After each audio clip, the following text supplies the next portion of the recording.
నమస్తే, నేను మీ యష్మిత. ETV life ఆధ్యాత్మిక ఛానల్ జీవన యోగ కార్యక్రమానికి మీ అందరికీ స్వాగతం.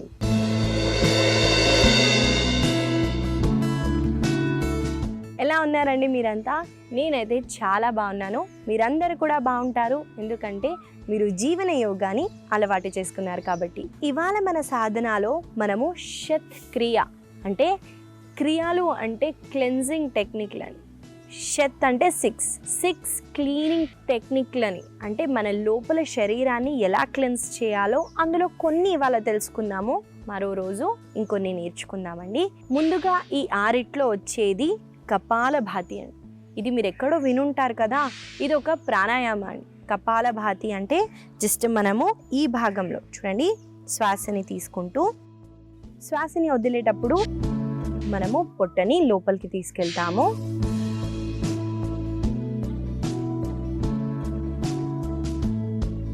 ఇదండి కపాలభాతి ప్రాణాయామ. యష్మిత, ఇది ఒక క్లెన్జింగ్ టెక్నిక్ ఎలా అవుతుంది, ప్రాణాయామ కదా అని నన్ను అడిగితే, ఈ కపాలభాతి ప్రాణాయామ వల్ల మన ఈ భాగంలో మీరు అబ్జర్వ్ చేస్తే స్కల్ రీజియన్ దగ్గర వైబ్రేషన్స్ వస్తాయండి. మైండ్ని క్లియర్ చేయటానికి, మైండ్ని ప్యూరిఫై చేయటానికి, టాక్సిన్స్ని రిమూవ్ చేయటానికి కపాలభాతి ప్రాణాయామ చాలా ఉపయోగపడుతుంది. కాబట్టి షత్ క్రియాస్లో మొదటిది వచ్చేసి కపాలభాతి. ఇది ఒక ప్రాణాయామ, అలాగే క్రియ కూడా. కాబట్టి మీ సాధనలో తప్పకుండా యాడ్ చేయండి. రెండోది వచ్చేసి త్రాటక క్రియ ఎలా చేయాలంటే, ఒక ఫ్లేమ్ని, అంటే మీరు క్యాండిల్ తీసుకొనైనా వెలిగించవచ్చు, దీపం అయినా మీ ఐ లెవెల్లో ప్లేస్ చేయడానికి ట్రై చేయండి. అలాగే ఆ దీపంని మీరు కళ్ళార్పకుండా చూడండి. అంటే మనము ఐని బ్లింక్ చేయకుండా కంటిన్యూస్గా చూడటం వల్ల కళ్ళలో వాటర్స్ ఇనిషియల్గా రావచ్చు, దాన్ని అలాగే చూడటానికి ట్రై చేయండి. ఈ ప్రాక్టీస్ చేయటం వల్ల మనకి ఫోకస్, కాన్సన్ట్రేషన్ బాగా పెరుగుతుంది. ఇది ఒక మెడిటేషన్ లాంటిదండి. మన ఐని క్లెన్స్ కాకుండా మనకి ఇది ఒక మెడిటేటివ్ స్టేట్కి తీసుకెళ్తుంది. కాబట్టి ఈ త్రాటక క్రియని కూడా చేయండి. మూడోది వచ్చేసి నేతి అండి. ఇందులో రెండు ఉన్నాయి, జలనేతి, సూత్రనేతి. జలనేతి ఎలా చేయాలి అంటే, మనము లూక్ వామ్ వాటర్ అంటే గోరువెచ్చటి నీళ్ళల్లో మనం ఉప్పును వేసుకొని చూడండి, మనం మనం ఇలానే ముక్కులో వేసామనుకోండి, వాటర్ కిందికే పడిపోతుంది. కాబట్టి నెక్ని ఈ పొజిషన్లో ప్లేస్ చేసి ఒక హోల్ నుంచి వాటర్ని పంపిస్తే ఇంకో హోల్ నుంచి మనకి వాటర్ వస్తుంది. మనము శ్వాసని తీసుకోకుండా ఇది ఎలా చేస్తామండి. కాబట్టి నోటిని ఓపెన్ చేస్తూ నోటి ద్వారా శ్వాసని తీసుకోండి, వదలండి. అలాగే ముక్కు ద్వారా వాటర్ని వేస్తూ ఈ నేజల్ ఇక్కడున్న మ్యూకస్ని రిమూవ్ చేయడానికి ఇది ఒక్క టెక్నిక్ చాలా ఉపయోగపడుతుంది. ఇది మీరు ఏ వయసు వాళ్ళకైనా ప్రాక్టీస్ చేయించవచ్చు. గుర్తుపెట్టుకోండి, చెప్పినట్టు మౌత్ బ్రీదింగ్ అంటే నోటి ద్వారా శ్వాసని తీసుకోవటం, వదలటం చేస్తూనే ఈ ప్రాసెస్ని చేయండి. దాని తర్వాత జలనేతి చేసిన తర్వాత భస్త్రికా ప్రాణాయామ. ఇలా చేయటం వల్ల ఏదన్నా వాటర్ ఉందనుకోండి, ఆ వాటర్ బయటికి వచ్చేస్తుంది. ముఖ్యంగా ఇది సైనస్, బ్రీదింగ్ ఇష్యూస్ ఉన్న వాళ్ళకి చాలా బెనిఫిషియల్గా ఉంటుంది. ఈ నేతిలో సూత్రనేతి అని కూడా అన్నానండి. సూత్రనేతి అంటే థ్రెడ్ దొరుకుతుంది, అది కూడా ఆయుర్వేద షాప్లో దొరుకుతుంది లేదా ఆన్లైన్ దొరుకుతుందండి. ఆ సూత్రాన్ని మనం నోటి ద్వారా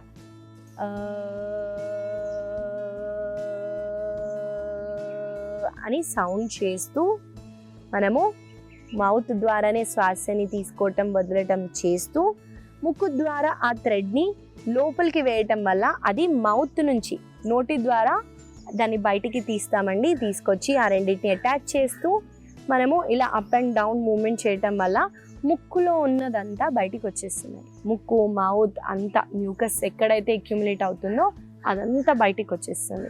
చెప్పిన క్లెన్జింగ్ టెక్నిక్లో మూడోది వచ్చేసి నేతి, అందులో జలనేతి, సూత్రనేతి. తప్పకుండా ట్రై చేయండి. కాకపోతే ఫస్ట్ టైం చేస్తే అండర్ గైడెన్స్గా చేయండి. దాని తర్వాత మీకు ప్రాక్టీస్ అయిపోతే ఇంట్లో మీరే చేసుకోవచ్చు. మూడోది వచ్చేసి దౌతి. దాని గురించి మళ్ళీ మాట్లాడదాము, చాలా పెద్ద టాపిక్ కాబట్టి.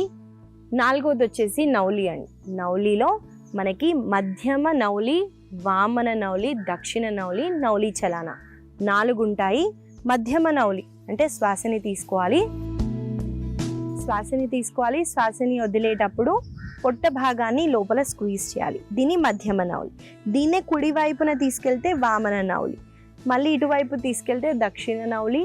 మూమెంట్ చేసామనుకోండి అబ్డామినల్ మజిల్స్తో, అది నౌలి చలాన. మీరు ఎక్కువగా ఇది బాబా రామ్దేవ్ గారి వీడియోస్లో చూడొచ్చు. ఎక్కువగా ఈ భాగంలో మూమెంట్స్ చేస్తూ ఉంటారు అబ్డామినల్ మజిల్స్. అది ఒక క్రియ అండి, దాన్నే నౌలి క్రియ అంటారు. కాబట్టి ఈ క్రియలని మీరు తప్పకుండా ప్రాక్టీస్ చేయండి. అలాగే బాడీని క్లెన్జింగ్ చేస్తుంది కాబట్టి చాలా ఉపయోగపడుతుంది. ఇవాళ మన సాధనాన్ని మొదలు పెట్టేద్దాము. ముందుగా ఏ హ్యాండ్ సపోర్ట్ లేకుండా నిల్చోటానికి ట్రై చేయండి. మనము ముందుగా వార్మప్స్తో స్టార్ట్ చేద్దాము. నేను స్టాండింగ్ పొజిషన్కి వచ్చేసానండి. శ్వాసని తీసుకుంటూ నెక్ని పైకి లిఫ్ట్ చేయండి. మనము నాలికని బయటికి తీసుకొస్తూ టిప్ ఉంటుంది చూడండి, దాంతో ముక్కుని టచ్ చేయడానికి ట్రై చేయండి. నేను ఒక వైపున తిరిగి చూపిస్తాను.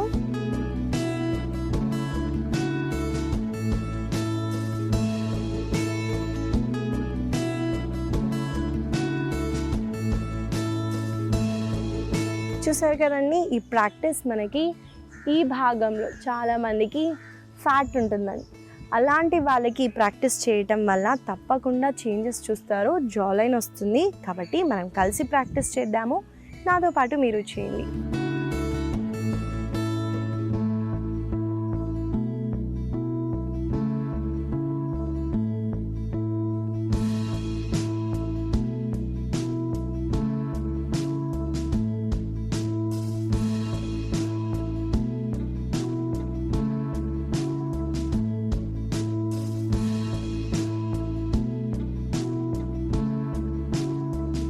మెల్లగా రిలాక్స్ అవ్వచ్చు.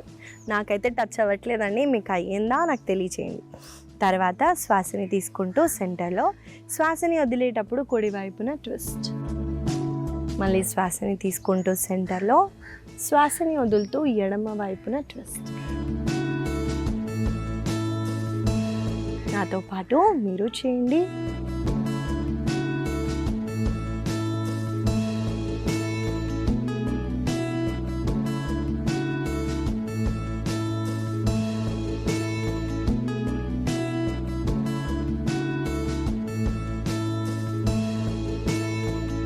మెల్లగా సెంటర్కి వచ్చేసి రిలాక్స్. ఇప్పుడు బ్యాక్ బెండింగ్ చేద్దామండి. శ్వాసని తీసుకుంటూ మీ రెండు చేతులని సెపరేట్ చేయాలండి కాళ్ళని. ఇది గుర్తుపెట్టుకోండి, బ్యాలెన్స్ అప్పుడే అవుతుంది. శ్వాసని తీసుకుంటూ రెండు చేతులని పైకి లిఫ్ట్ చేస్తూ ఆర్చ్ బ్యాక్ చేయండి.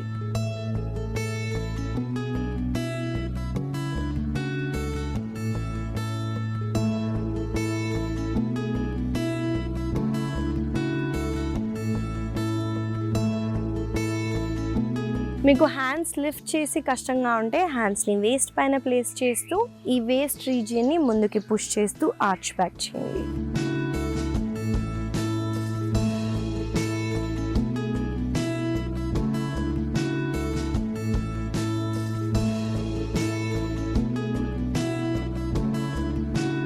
మెల్లగా హ్యాండ్ని రిలాక్స్ చేస్తూ ఈసారి రెండు చేతులని ఇలా మనము ఎల్బోస్ దగ్గర ఇలా పట్టుకుంటూ శ్వాసని తీసుకోండి. శ్వాసని వదులుతూ కిందకి వెళ్తూ మీ రెండు మోచేతులని కింద ఆనించటానికి ట్రై చేయండి. చూడండి, నేను పల్స్ చేస్తున్నాను, అప్ అండ్ డౌన్ మూమెంట్ చేస్తున్నాను.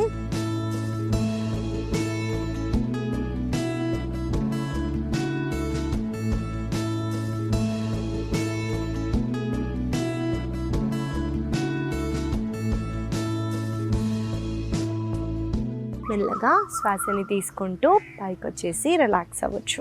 నెక్స్ట్ వచ్చేసి చాలా బేసిక్ అండి, కానీ బాడీని బాగా వార్మ్ చేస్తుంది, హిప్ ఓపెన్ చేస్తుంది. శ్వాసని తీసుకుంటూ రెండు చేతులని పైకెత్తండి. శ్వాసని వదిలేటప్పుడు కిందకి స్క్వాట్ అవ్వండి.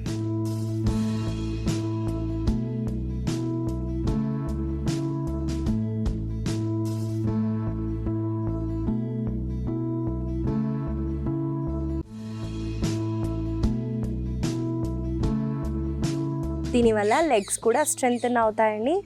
వార్మప్ అంటే కొంచెం ఎక్కువగా మనం మూమెంట్స్ చేయటం వల్ల బాడీ డ్యామేజ్ కాకుండా, అంటే ఆసనాలు చేసే ప్రాసెస్లో మజిల్ టేర్ అవ్వకుండా, బాడీలో ఉన్న జాయింట్స్ డిస్లొకేట్ అవ్వకుండా ఉండటానికి బాడీని వార్మ్ చేస్తున్నాం. కాబట్టి కంటిన్యూస్గా మీరు కార్డియో లాంటివి చేయటం వల్ల కూడా బాడీ అనేది బాగా వార్మ్ అవుతుంది.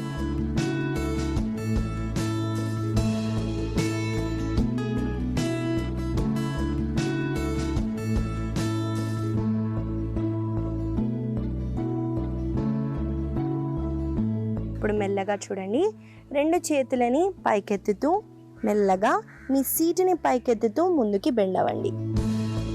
అలాగే ముందుకు చూడండి. ఈ పొజిషన్లో హోల్డ్ చేయండి.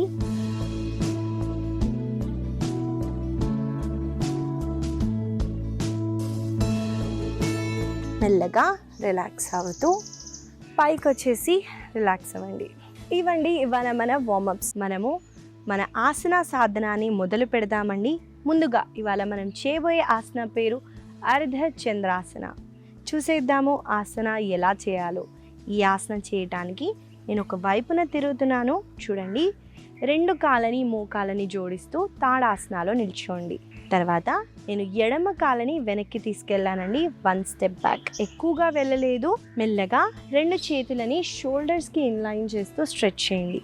ఇక్కడ మనము హ్యాండ్ని పైకి లిఫ్ట్ చేయట్లేదండి, మనము సైడ్కి స్ట్రెచ్ చేస్తున్నాము. ఇప్పుడు శ్వాసని వదులుతూ కొంచెం ముందుకు వెళ్తూ మీ ఎడమ కాళ్ళని ఎడమ చేతిని పైకి లిఫ్ట్ చేస్తున్నాము. అలాగే కుడి చేతిని కింద డ్రాప్ చేయడానికి ట్రై చేయండి. కంఫర్టబుల్గా ఉంటే మనము పైకి చూడొచ్చు లేదా ముందుకి చూడటానికి ట్రై చేయండి. ఇక్కడ మీరు గమనించినట్టయితే మోకాలు 2 స్ట్రైట్గానే ఉన్నాయి. మెల్లగా పైకి లిఫ్ట్ అవుతూ హ్యాండ్స్ని లెగ్స్ని రిలాక్స్ చేయొచ్చు. ఇదండి అర్ధ చంద్రాసన. ఈ ఆసనాలో మనము బ్యాలెన్స్ చేస్తున్నాము 1 లెగ్ పైన, కాబట్టి లెగ్ని స్ట్రెంగ్తెన్ చేస్తుంది. అలాగే మనము ఎంత డిస్టెన్స్ ఉండాలి అంటే మన షోల్డర్కి మన హిప్కి ఎంత డిస్టెన్స్ ఉందో అంతే డిస్టెన్స్లో హ్యాండ్ని ప్లేస్ చేయండి. మరీ ముందుకి మరీ వెనక్కి కాకుండా చూసుకోవటానికి ట్రై చేయండి. ఇది ఒక బ్యాలెన్సింగ్ ఆసన కాబట్టి మనకి ఫోకస్, కాన్సన్ట్రేషన్ కూడా బాగా పెరుగుతుంది. కాబట్టి తప్పకుండా మనం కలిసి ఈ ఆసనాన్ని కొన్నిసార్లు ప్రాక్టీస్ చేద్దాము. 2 వైపున నాతో పాటు మీరు చేయండి.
మెల్లగా పైకి వచ్చేసి హ్యాండ్స్ని లెగ్స్ని రిలాక్స్ చేయండి. ఇదండి అర్ధ చంద్రాసన. మీరు గమనించినట్టయితే బ్యాలెన్స్ అవుట్ అయ్యే ఛాన్స్ ఉన్నప్పుడు హ్యాండ్ని కింద ప్లేస్ చేసి లెగ్ని లిఫ్ట్ చేసి, కంఫర్టబుల్గా ఉన్నప్పుడు హ్యాండ్ని రేస్ చేయండి. ఏం పర్లేదు. బ్యాలెన్సింగ్ ఆసనాలని మనము రిపిటేటివ్గా అంటే వెంటనే చేయలేము కాబట్టి ఆసనాలు ఎక్కువసేపు హోల్డ్ చేయడానికి ట్రై చేయండి. ఇదండి అర్ధ చంద్రాసన. ఈ ఆసన వల్ల కలిగే లాభాలు, అలాగే ఆసన మనం కలిసి చేసామండి కాబట్టి తప్పకుండా మీరు దీన్ని మీ సాధనాలు యాడ్ చేస్తూ ప్రాక్టీస్ చేయండి. మనము తర్వాత చేయబోయే ఆసన పేరు అధోముఖ శ్వానాసన. ఈ ఆసనాలో చిన్న వేరియేషన్ని చూపిస్తాను. ఈ ఆసనాలో మనము హిప్ దగ్గర ఎలా వర్క్ చేయాలో చూపిస్తాను. చూసేద్దామండి ఆసన ఎలా చేయాలో. ముందుగా ఈ ఆసన చేయటానికి నేను టేబుల్ పొజిషన్లోకి వచ్చాను. వచ్చిన తర్వాత చూడండి, 2 కాళ్ళని వెనక్కి తీసుకెళ్తూ సీటుని పైకి తీసుకెళ్ళి సీటుని పైకి లిఫ్ట్ చేస్తూ ఈ పొజిషన్కి వచ్చేయండి. వచ్చిన తర్వాత చూడండి ఛాతీని మీ కాళ్ళ వైపున పుష్ చేస్తూ తలని కింద ఆనించడానికి ట్రై చేయండి. ఇప్పుడు శ్వాసని తీసుకుంటూ మీ కుడి కాళ్ళని పైకి లిఫ్ట్ చేస్తున్నామండి. మీరు గమనించినట్టయితే కుడి మోకాళ్ళ దగ్గర నుంచి కాళ్ళని ఫోల్డ్ చేస్తూ లిఫ్ట్ చేశాను. అలాగే మోకాళ్ళని పైకి పాయింట్ చేసేలాగా పెట్టండి. ఇప్పుడు ఇక్కడ మూమెంట్ని చేస్తున్నాను చూడండి.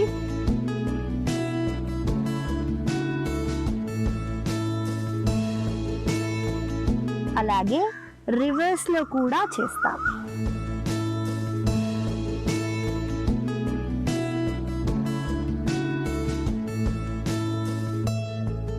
ఇక్కడ గుర్తు పెట్టుకోవాల్సిన 2 పాయింట్స్, ఛాతీలని మన 2 తొడల దగ్గరికి పుష్ చేయాలి. రెండవది వచ్చేసి మోకాలు పైకి పాయింట్ చేసేలాగా సర్కిల్స్ని గీయటం వల్ల హిప్ అన్నది బాగా ఓపెన్ అవుతుంది. కాబట్టి మనం కలిసి ఆసనాన్ని 2 కాళ్ళతో కొన్నిసార్లు చేద్దాము. నాతో పాటు మీరు చేయండి.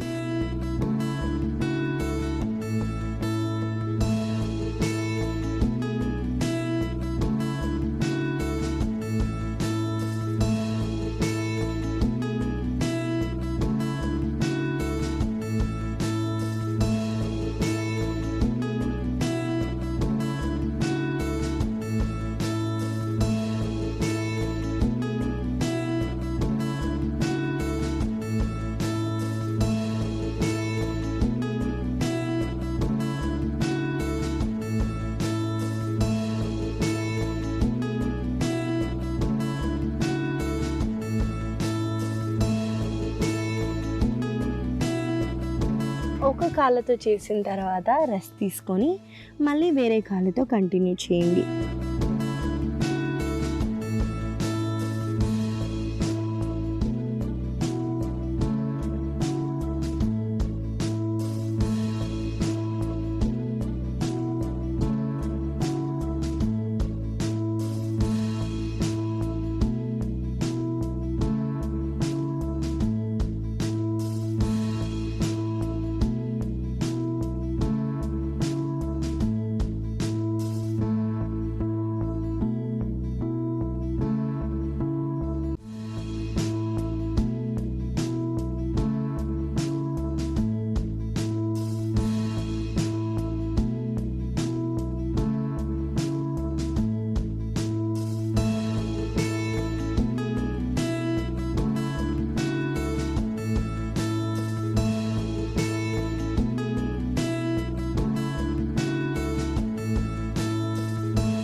మెల్లగా శ్వాసని తీసుకుంటూ పైకి వచ్చేసి రిలాక్స్ అవ్వచ్చు. ఇదండి అధోముఖ శ్వానాసనాలో మనము మూమెంట్ని చేసాము.